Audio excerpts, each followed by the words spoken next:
চিল্লা চিল্লি কেন? এই সারাইছে বসে আমি আসতে একটু লেট করছি আর সবাই মাছের বাজার লাগিয়ে দিচ্ছ।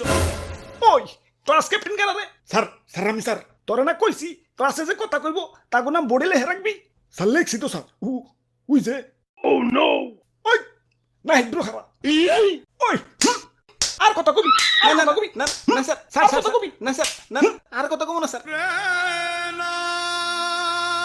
ওই তারপর কেনা সার্জিস 3 স্টার, হাসনাত 3 স্টার।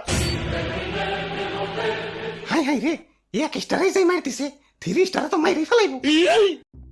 ওই ওরা তো সমন্বয়ক, অগরে কিছু কইলে ওরা তো আবার আন্দোলন করে আমার স্কুল থেকে বরখাস্ত করবো। না না চাকরি তো বাঁচাই তুইব। ওই এদের নাম লেখছে কেরা? স্যার আমি স্যার তুই বেঞ্চের নিচ দা মাথা দে। স্যার এটা তো বেআইনি। তুইও বেঞ্চের নিচ দা মাথা দে। স্যার স্যার ওই ওই তোর স্কুল ডেস্ক তোর স্কুল ডেস্ক। স্যার আমার ড্রেস তো তাও স্কুল ড্রেসের কাছাকাছি আছে, কিন্তু ওরা তো পাঞ্জাবি বই রাইছে। ওই আজকে থেকে পাঞ্জাবি তো স্কুল ড্রেস, সবাই পাঞ্জাবি বেরাবি। চাকরি তো বাঁচাই তুইব। আচ্ছা শোনারা, তোমরা দুইজনকে সমন্বয়ক আসিফ নাহিদ ওরা কো? ওরা আর আসবো না স্যার। কেন আসবো না? কেন আই স্যার কি করবো স্যার? কেন পড়ালেখা করবো? পড়ালেখা করে আর কি করবো স্যার? কেন সরকারি চাকরি নিব? ওদের সরকারি চাকরি আর লাগবো না স্যার। কেন কেন? কারণ ওরা নিজেরাই সরকার হয়ে গেছে। স্যার আপনি হোমওয়ার্ক দেখবেন না স্যার? আপনি তো কইছিলেন যে হোমওয়ার্ক না করে নেইব, ওরা ইচ্ছা মতন পিটাইবেন।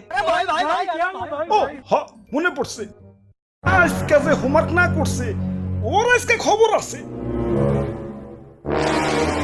আমাদের দাবি তোমাকে হোমওয়ার্ক চেয়ে নেই তো, তোমাকে হোমওয়ার্ক লাগবো না। তোমরা হইলা সমন্বয়ক, তোমরা দেশের কাজ করবা, বাড়ির কাজের দরকার নাই। বসো বসো। ওই আর পিছনের তোরা কি হোমওয়ার্ক করছস? স্যার আমরা তো সহ সমন্বয়ক। হাই হাই, আগে তো দেখতাম দেশের কিছু লোক সভাপতি আর বাকি সব সহ সভাপতি, এখন তো দেখতাছি কিছু সমন্বয়ক আর বাকি সব সহ সমন্বয়ক। আমি গেলাম। কনে? সৎ সঙ্গে স্বর্গবাস, অসৎ সঙ্গে সর্বনাশ, আর সমন্বয়ক সঙ্গে সুবিধাই সুবিধা। বাহ বাবা বাহ, সাবাস সাবাস। স্যার আমি কিন্তু হোমওয়ার্ক করছি স্যার। ওই তোরা জিগাইছি তুই হোমওয়ার্ক করছস নাকি? স্যার স্যার উপর দিকে না, কথা না, বলকে। না, না, স্যার স্যার স্যার স্যার আর কবি আর কবি। না, স্যার। আর দেশে আমার মতো ভালো ছাত্রকে কদর নাই। আন্দোলন করে আসিফ নাহিদ সরকার হয়ে গেল, বাকি সমন্বয়করা সুপারস্টার হয়ে গেল, আর আমি জেলা কদুই রয়ে গেলাম। ওরা বাপুরে, ইয়া যারা ফার্স্ট বেঞ্চে বসো কংগ্রাচুলেশন, ইয়া তোমরা চাকরিজীবী হইবে। আর যারা তার পরের বেঞ্চে বসো ডাবল কংগ্রাচুলেশন, তোমরাই বা উদ্যোক্তা ব্যবসায়ী, তোমরা ফার্স্ট বেঞ্চার গো চাকরি দিবে। আর যারা আমার মতো লাস্ট বেঞ্চে বসো ট্রিপল কংগ্রাচুলেশন, তোমরা এবার নেতা এমপি মন্ত্রী, তোমরা আবার আগের বেঞ্চার গো উঠবোস করাইবে। আর যারা লাস্ট বেঞ্চেরও পরের বেঞ্চে বসে, মানে ক্লাসে না রাজপথে বসে, তাগো কংগ্রাচুলেট করে ছোট করবো না।